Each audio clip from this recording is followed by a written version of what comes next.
جس قبیلے سے ہے اس حوالے سے یہ شعر میرے ذہن میں گونج رہا تھا کہ تعلق ہے میرا اہل جنوب کے اس قبیلے سے، خدا کو مانتا ہے جو محمد کے وسیلے سے۔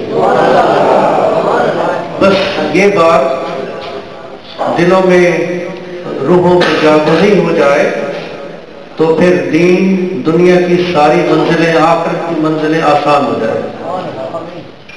اب ہمارے درمیان ہمارے محترم بھائی جسٹس نذیر احمد غازی صاحب تشریف رکھتے ہیں، جنہوں نے سابقہ مجلس میں بھی جو گفتگو فرمائی اس سے لوگ اشک بار تھے۔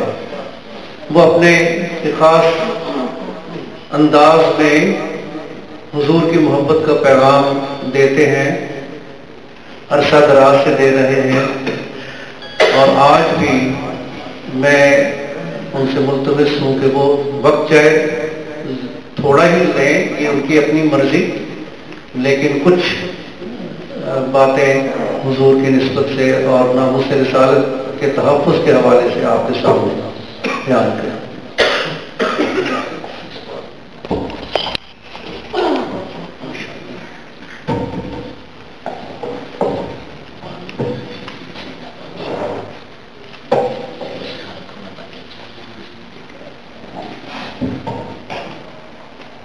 بسم اللہ الرحمن الرحیم، نحمدہ و نصلی علی رسولہ الکریم، اما بعد، اعوذ باللہ من الشیطان الرجیم، بسم اللہ الرحمن الرحیم۔ حضرات گرامی، میں پوری ذمہ داری سے اور دیانتداری سے سمجھتا ہوں کہ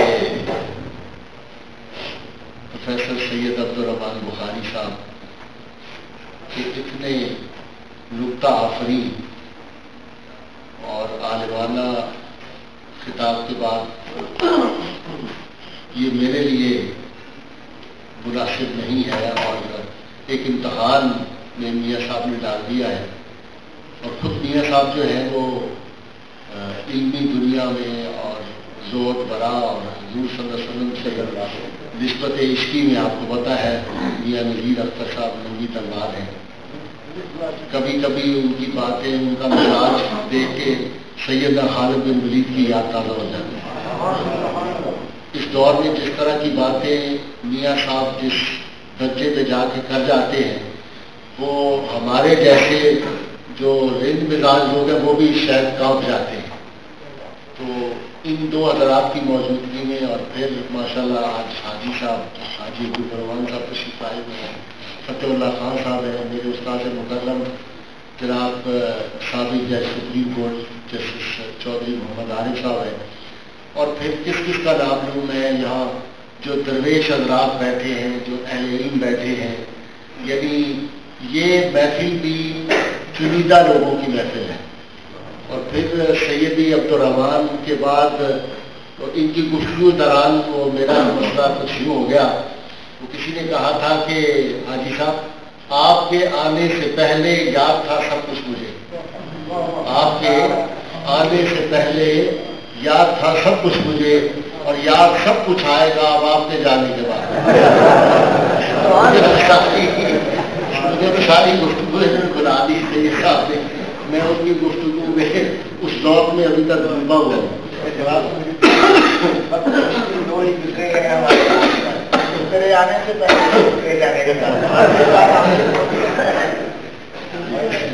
تو وہ وقت مشکل دو ہی گزرے ہیں ہمارے حال پر، ایک تیرے آنے سے پہلے، ایک تیرے جانے کے بعد۔ ہمارے لیے تو یہ سورس آف انسپریشن ہے۔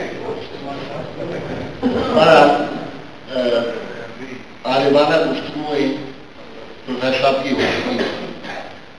حضور رحمت عالمین صلی اللہ علیہ وسلم اپنے صحابہ کے درمیان تشریف فرما ہے۔ صحابہ نے پوچھا یا رسول اللہ صلی اللہ علیہ وسلم، اللہ تعالیٰ کے ہاں سب سے محبوب، سب سے مقبول عمل کون سا ہے؟ اور آپ کو یہ معلوم ہے نا کہ نبی صلی اللہ علیہ وسلم بالکل 2 4 5 لفظی اختصار اور جامعیت جتنی مصطفیٰ کریم صلی اللہ علیہ وسلم کے اقوال میں ہے کائنات میں کسی میں ہے ہی نہیں. تو علوم بات کا ہے مستقبی سے عطا ہوتے ہیں. صحیح صاحب نے بتا دیا نا کہ ایک تو صرف خلاقی نہیں کہا جا سکتا اور ایک معبود بھی کہا جا سکتا. باقی سارے معاملات ادھر ہی سپرد ہو گئے کہ اللہ موتی وان القاسم کہ اللہ عطا فرمانے والا ہے. تقسیم تو ساری بارگاہ مصطفیٰ سے علم ہو وہ عمل ہو وہ کوئی شے ہو. اور سیدی کعبۃ اللہ کا ذکر کر رہے تو مجھے خیال آیا کہ ایک تو کعبہ عبادت ہے. ہم جو نماز پڑھتے ہیں تو ہماری سمت جو ہے حکم شریعت کا کعبہ جاننا فرق ہے مسلمان پہ کہ آپ کی ڈائریکشن جو ہے قبلہ کس طرف ہے. تو وہ کعبہ عبادت ہے اور محمد عربی صلی اللہ علیہ وسلم کی ذات کعبہ دل ہے. قلوب ادھر ہی. اس لیے وہ جو علامہ اقبال نے کہا تھا نا کہ شوق تیرا اگر نہ ہو میری نواز کا وہ سمجھتے تھے. میرا قیام بھی حجاب میرا سجود بھی حجاب ایک لمحے کے لیے. اور وہ شیخ عبدالحق محدث دہلوی کو فرماتے تھے کہ میں جب نماز پڑھتا ہوں تو میں رسول اللہ صلی اللہ علیہ وسلم کی ابتدا میں نماز پڑھتا ہوں. میں سوچتا ہوں کہ امام حقیقی وہ ہے. یہ جو آگے کھڑا ہے یہ امام مجازی ہے.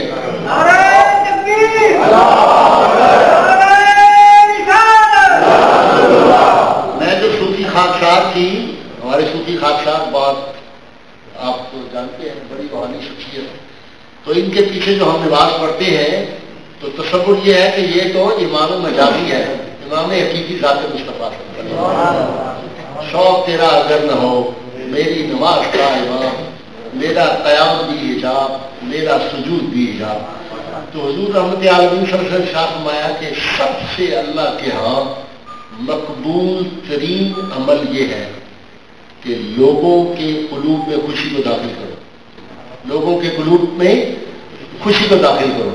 اب خوشی یہ بھی یقیناً خوشی ہے. یہ جو کھانے کا اہتمام ہوا ہے ہم کھائیں گے اور خوش ہوں گے. اس کا ثواب اہتمام کرنے والے حضرات کو ملے گا. میاں نذیر اختر صاحب نے دوستوں کو یہاں اکٹھا کیا ان کو اس کا ثواب ملے گا. اس حال والوں نے جو ہے شیخ شاہدون صاحب نے بلایا ان کو بھی ثواب ملے گا. ہمارے دل تو خوش ہوئے نا کسی درجے پہ. اور پھر جب ہم آپس میں ایک دوسرے سے ملتے ہیں کئی دوست ایسے ہیں میرے کلاس والوں یہاں پہ بیٹھے وہی صاحب بڑے سالوں کے بعد شکر تھا. یہاں ایک درویش خدا مست بیٹھے ہوئے یہ سید عرفان صاحب یہ مجذوب رہے 20-25 سال اسی لاہور کی سڑکوں پہ آپ نے دیکھا ہوگا. نانگا درویش پھر کوئی درویش ملا اور اس نے پہلے بے لباس تھے تو اس نے لباس پہنوا دیا. تو یہ اس طرح کے لوگ جو ہیں ہمارے دوست اور یہ سارے ان سے مل کے بھی خوشی ہوتی ہے کہ اے ذوق نے کہا تھا نا کہ اے ذوق کسی ہمدم دیرینہ کا ملنا بہتر ہے ملاقات مسیحا کے در. تو دوستوں سے ملاقات بھی دل میں خوشی ڈالتی ہے. لیکن یہ کتنی بڑی بات ہے کہ جسٹس میاں نذیر اختر اور سید عبد الرحمان بخاری یاد رسول سے حضور صلی اللہ علیہ وسلم کی ناموس کی حفاظت کی باتیں کر کے آپ کو دل کو خوش کر رہے ہیں. نبی صلی اللہ علیہ وسلم کا ارشاد گرامی حضرت خواجہ نظام الدین محبوب الہی کے پاس لوگ آیا کرتے تھے تو وہ کبھی آ کے شکایت کرتے تھے فلاں مشکل ہے فلاں تکلیف ہے میرا رزق میں آج کل مالی حالات ٹھیک نہیں. آپ کہتے کھانا کھلاؤ کھانا پکاؤ. تو لوگوں نے کہا کہ حضرت کھلائیں لوگوں کو. کوئی اتنی تعداد میں بعض لوگ ملتے نہیں مستحقین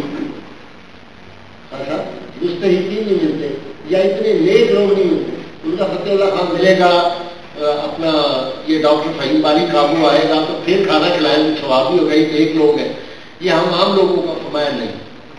جب میں کہتا ہوں کہ کھانا کھلاؤ جو دوست جو احباب امیر غریب اس میں کوئی تخصیص نہیں جس کو کھانا کھلاؤ گے اس کا دل خوش کرو گے اللہ تعالیٰ کی جناب سے وہ ڈیوائن سسٹم سے آپ کو رزق میں اضافہ ہو جائے آپ کی مشکلات دور ہو جائیں گے. لوگوں کے دلوں کو خوش کرنا لیکن یہ بہت کم درجے کی خوشی ہے. اور یہ جو خوشی ہے جب سیدی ایک بات کرتے ہیں تو آگے سے آپ کہتے ہیں سبحان اللہ آپ کے چہروں پہ چمک آ جاتی ہے. رسول اللہ صلی اللہ علیہ وسلم کی محبت میں آپ کے چہرے روشن ہو جاتے ہیں. اس سے بڑی خوشی اور کوئی نہیں. اور اس کا ثواب کتنا ہے مجھے معلوم نہیں. میں نے کہیں پہلے اس محفل میں ذکر کیا کہ نہیں اس کے ثواب کا کیا مقام ہے. حضرت یحییٰ معاذ یہ بہت بڑے ولی اللہ تھے. اور کون تھے؟ حضرت عبداللہ حلوی رحمۃ اللہ علیہ کے استاد. صد میدان جن کی تصوف میں کتاب امہات الکتب میں سے ہے. صد میدان اس کو سمجھنے کے لیے، اس کی ایک ایک سطر کو سمجھنے کے لیے سید عبدالرحمن بخاری کو شاید 1 دن یا 2 دن صرف کرنے پڑے. ایک لائن سے اتنی اعلیٰ کتاب ہے. سید عبداللہ حلوی رحمۃ اللہ علیہ کے استاد فوت ہو گئے، انتقال ہو گئے. اب راوی ہے عبداللہ حلوی رحمۃ اللہ علیہ. فرماتے ان کا انتقال ہو گیا تو ہمارے 3 بھائیوں نے کہا کہ حضرت کیوں ہی مثال پاک ہوا ہوگا، فرشتے کھڑے ہوں گے اور وہ تخت بچھا ہوگا اور وہ لے گئے ہوں گے اٹھا جنت کی طرف. تو ان کے ایک جو مرید خلیفہ بڑے اعلیٰ مقام تھے، حضرت ان کو خواب دیا. کہا حضرت کیسا رہا معاملہ؟ خوب ماشاءاللہ. 1 سیکنڈ لگا ہوگا. انہوں نے کہا نہیں میاں، نہیں میاں، قبر کے معاملات حساب کا معاملہ بڑا نہیں، بڑا سخت مرحلہ. تو ہم یہ جو تقاریب منعقد کرتے ہیں اصل میں اس قبر کے مرحلے کی تیاری کرتے ہیں. اور یہ سب سے آسان طریقہ یہ ہے کہ صرف کل میں آپ نے یہ ارادہ کر لیا کہ میں نے نبی صلی اللہ علیہ وسلم کی ناموس پہ بھی وقت آیا تو اپنی جان قربان کر دوں گا، اپنی اولاد اور مال قربان کر دوں گا. یہ کروڑوں نمازوں حجوں سے سب سے افضل ہے. یہ تیاری اس میدان کی ہے جہاں پہ ہم نے پہنچنا ہے.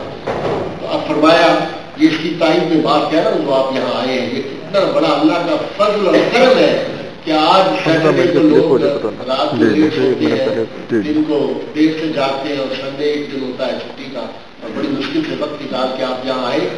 ان لمحات اور گھڑیوں کی قدر و قیمت بس جو ہی آنکھیں بند ہوگی اور دوبارہ جب کھلے گی تو آپ کو اندازہ ہوتا ہے. بند تو ایک لمحے کے لیے ہونی ہے نا، گھر سے لے کر قبر تک جانے تک ہی بند ہے، پھر معاملہ کھل جاتا ہے. پھر اسی طرح بیٹھے ہو پھر کیا وہ لمحہ ہو کہ ہم بیٹھے اور اسی طرح یا رسول اللہ کی پکار کر رہے ہیں تو ہم کہیں کہ وہ یا رسول اللہ مر کے پہنچا ہوں اسی دل ربا کے واسطے، مر کے پہنچا ہوں یہاں. ہم نے تو ساری زندگی جناب اس لمحے کے لیے گزاری تھی، آپ کی زیارت کے لیے. اور فرشتوں تم ہم سے پوچھتے ہو ما تقول فی حق حاضر رجل، جن کے لیے جان قربان کیا ان کے بارے میں پوچھتے ہو. ہم تو اس دنیا میں بھی ان کے لیے ہے، ہمارا دنیا میں ہر لمحہ ان کے لیے ہے، اور اس کے بعد والی دنیا بھی ان کے لیے. فقط اتنا سبب ہے، حسن رضا خان نے کیا اعلیٰ بات کی، فقط اتنا سبب ہے انعقاد بزم محشر کا کہ ان کی شان محبوبی دکھائی جانے والی وہ معاملات. ان کے خلیفہ نے پوچھا کہ حضرت معاملہ کیسا رہا؟ انہوں نے کہا یار حساب کتاب شروع ہو گیا، ترازو لگ گیا، فرشتے آ گئے دونوں طرف سے. انہوں نے کہا یہ نیکیاں یہ نیکیاں، یہ خطائیں یہ خطائیں. ایک لمحہ ایسا آیا کہ معاملات برابر ہو گئے. اب اس سے خدا نخواستہ کوئی یہ نہ سمجھے کہ اولیاء کے امام اتنا بڑا مقام اور معاملات خطائیں اور ان کے ثواب کے معاملات اور نیکیاں برابر ہو گئی. جتنے بڑے لوگ ہوتے ہیں نا ان کے امتحان بھی اتنے بڑے ہوتے ہیں.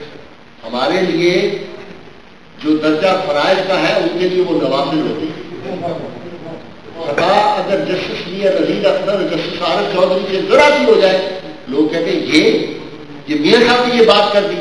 میاں صاحب تو ذرا سی عام حالات میں کوئی مذاق بھی اگر تھوڑا سا ہو گیا تو اس کو بھی لوگ اسی ترازو میں تولتے ہیں جو آدمی کا لیول ہوتا ہے، اس کا ذہن کا، اس کا تقوی کا، اس کا علم کا، اس کے علم کا، اسی حساب سے. سید عبدالرحمان مذاق لوگ بہت کرتے ہیں یہ، اور ہم کو اگر کوئی مذاق ذرا سا بھی تھوڑا اخلاق سے ادھر ادھر کر دیں تو ایک دم لوگوں کا تاثر ہماری شخصیت کے بارے میں بدل جائے گا کہ حاجی عبدالرحمان اتنا نیک آدمی، حاجی بھیبرمان اس طرح کا مذاق کرتا ہے. آپ لوگ بھی عام زندگی میں بھی تو اولیاء اللہ جو ہوتے ہیں ان کا امتحان بھی اسی درجے کا ہوتا ہے. جیسے سیدی نے فرمایا کہ صحابہ کرام کو صرف اتنا تھا کہ یہاں کھڑے رہنا کفار میدان احد پہ کہ ادھر یہ دستہ یہیں کھڑا رہے. بشری تقاضا تھا، ان کا جنگ ہم جیت گئے، بس ہم مال سارے اکٹھا کریں تو ہم بھی جنگ اس میں شامل ہوں. جنگ تو جیت سکتے تھے مسلمان، لیکن کہا نہیں، یہ امتحان تم صحابہ ہو رضی اللہ عنہ ورضوا عنہ، تمہیں موت دی ہوئی ہے کہ تم بخشے ہوئے ہو، تمہیں جنت میں جانا ہے سیدھا، اللہ تم سے راضی ہو چکا. پھر تمہاری یہ ٹیسٹ بھی اتنا ہی ہے کہ تم نے ایک لمحہ ادھر ادھر ایک قدم بھی ہلایا تو تمہاری پکڑ ہوگی.